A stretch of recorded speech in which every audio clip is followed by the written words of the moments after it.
있습니다. 가상화폐 대장주 비트코인이 올해 1분기 70%가 넘는 상승률을 기록했습니다. 지난해 1년간 60%가 넘는 하락폭을 기록한 이후 3개월 만에 반등에 성공을 한 겁니다. 뉴욕 유가는 근원 PC 가격 지수가 둔화하면서 위험 선호 심리가 유지된 것이 유가에 긍정적으로 작용하면서 미국의 인플레이션이 둔화했다는 소식에 상승했습니다. 테슬라는 2023년 1분기에 전년 동기 대비 36% 대폭 늘어났다고 보도했습니다. 미국 PC 물가 상승률이 시장 예상을 밑돌았습니다. 연준의 역대급 긴축에 인플레이션이 조금씩 완화하는 기유입니다.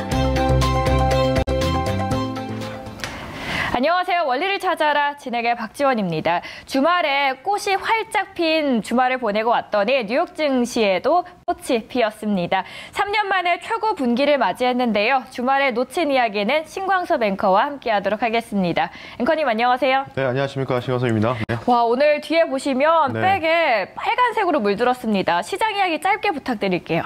네. 전반적으로 다 좋았습니다. 물가 지표의 PC 지표에 대한 부분들이 하회가 나오면서 네, 좋은 모습으로 마무리를 했습니다. 그러면 시장을 가장 많이 이끌었던 이유 중 하나가 바로 PCE였는데요. 관련한 헤드라인 보도록 하겠습니다. 먼저 마켓워치 기사입니다. 제목은 이렇습니다. Inflation softens in February. 인플레이션이 2월에 부드러워졌다라는 헤드라인인데요. 그 이유가 본문에 적혀 있었습니다. 바로 PC 덕분입니다. 본문에서는 take some pressure off Fed. 그러니까 PC가 연준의 부담을 좀 다소 덜어줬다라는 내용이 포함되어 있는데요. 그 결과 키포인트 통해서 확인해 보도록 하죠.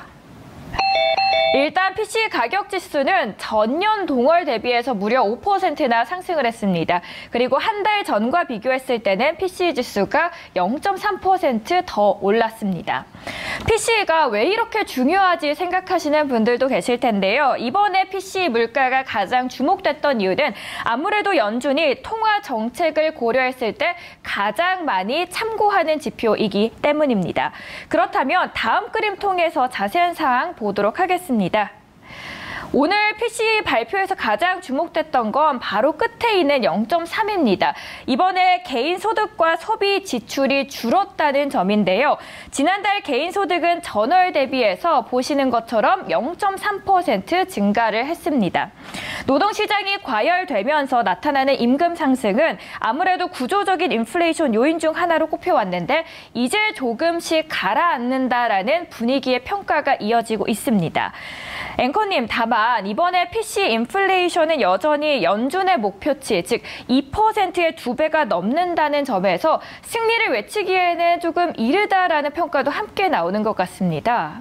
네, 그런 평가가 굉장히 이른다고 좀 평가를 오히려 저는 하고 싶은 게 이전에 70년, 80년대 때 물가 상승률, CPI가 무려 15% 가까이 육박한 적도 있었습니다. 와. 그때 당시 폴 버커가 이제 예금 금리 자체를 거의 네, 그리고 그 배경에 대해서 하나 더 짚어드리자면 오늘 은행권 이슈가 조금씩 안정을 되찾으면서 상승을 이끌어줬던 게 바로 반도체 아닙니까? 네. 그런데 대표적인 그 스타트를 끊어줬던 마이크론 테크놀로지의 주가가 금요일장에서는 4.36% 하락을 했습니다. 바로 중국이 마이크론에 대한 사이버 조사에 착수했다라는 소식이 전해졌기 때문인데요. 요즘 앵커님 외신을 보다 보면은 심심치 않게 이 미중 갈등에 대한 이야기가 꾸준히 나오고 있습니다. 제가 어제 확인했던 월스트리트 저널의 사설에도 미중 전쟁을 가설한 사설이 나왔는데 미중 갈등에 대한 영향이 미치는 파이가 시장에 점점 더 커지는 것 같습니다. 네, 사실은 미중 무역 분쟁이 시작했던 부분들이 그러면 오히려 실적 발표 이후에 너무 많이 갑자기 상승했기 때문에 오늘 나왔던 이 차익 실현 매물은 그렇게 크게 주가에 우리 한국 시장에까지는 영향이 미치지 않을 것이다로 정리를 해봐도 될까요? 그렇죠. 이제 우리나라 같은 경우에는 사실 정부 정책에 반하지 마라. 그러니까 쉽게 얘기해서 IRA 법안에다가 플러스해서 반도체 특별법 관련된 부분들이 상당히 주요했거든요. 그러니까 우리나라는 조금 별개로 보실 필요가 있지 않을까. 물론 심리적으로는 조금 오늘 아마 우리나라 증시가 지금 갭 상승할 겁니다. 0.5 정도 갭 상승 출발할 텐데 여기서 이제 심리적으로 차익 실현 물량을 좀 내보일 수 있는 제휴이긴 합니다. 단기적으로. 하지만 계속해서 말씀드리지만은 좀 흔드는 과정이 있어도 이 랠리는 조금 더 이어질 가능성은 저는 있다고 보고 있기 때문에 그 역할을 2차 전지 다음으로 반도체가 이 미국 관련된 부분들이 이제 반도체 특별법 제정 관련된 기대감. 그러니까 IRA 기대감은 2차 전지의 전통소리들이 계속해서 올라가는 모습들을 2달 연속 나타냈기 때문에 오히려 그 바톤을 오히려 그 4월 26일 날 한미 정상회담이 있거든요. 그때까지는 어느 정도 반도체가 좀 캐리하지 않을까. 이렇게 좀 생각하고 있다라고 좀 말씀드리고 싶습니다. 2차 전지 다음은 반도체가 될 수 있고 반도체 들고 계신 분들께서는 꾸준하게 좀 지켜보시면 좋을 것 같네요. 첫 번째 이슈는 신광섭 앵커와 함께 나눠봤습니다. 이어서 파이낸셜 타임스의 주요 이슈들 살펴보도록 하겠습니다. 박지현 아나운서 주요 이슈들 전해주시죠. 파이낸셜 타임스의 이야기들 함께 나눠봤습니다. 그 안에서 오늘은 어떤 이야기를 나눌지 추동훈 기자와 함께하도록 하겠습니다. 기자님 안녕하세요. 네, 안녕하세요. 오늘 파이낸셜 타임스에서 가장 주목됐던 이슈 뭐가 될까요? 네, 오늘 같은 경우에도 역시 인플레이션 감축법 이게 문제가 되고 있는 만큼 이를 좀 자세히 살펴보면 좋을 것 같습니다. 그래서 제가 관련된 기사를 가져와 봤습니다. 제목을 보시면 안에 Olive Front라는 게 있는데요. 평화적인 의미에서 손을 내밀다라는 뜻으로 사용이 됩니다. 이번에 바이든이 평화의 대안을 내놨다라는 기사인데요. 미국은 IRA의 전기차 보조금 세부 지침을 발표했고 외신에 따르면 세부 지침은 이달 18일부터 시행이 된다고 합니다. 키포인트 보도록 하겠습니다. 일단 세부 지침은 한국 측 입장이 일부 반영되면서 한국 배터리 업체들에게 이번에 큰 고비는 넘겼다라는 평가를 받았습니다. 그 이유는 일단 배터리 부품을 양극판, 음극판, 분리막 그리고 전해질 등의 정의를 했다라는 포인트인데요. 한국 업체의 경우에는 이 구성 재료인 양극활 물질 등은 국내에서, 이후에는 양극판, 음극판을 만드는 단계에서는 미국에서 진행이 됩니다.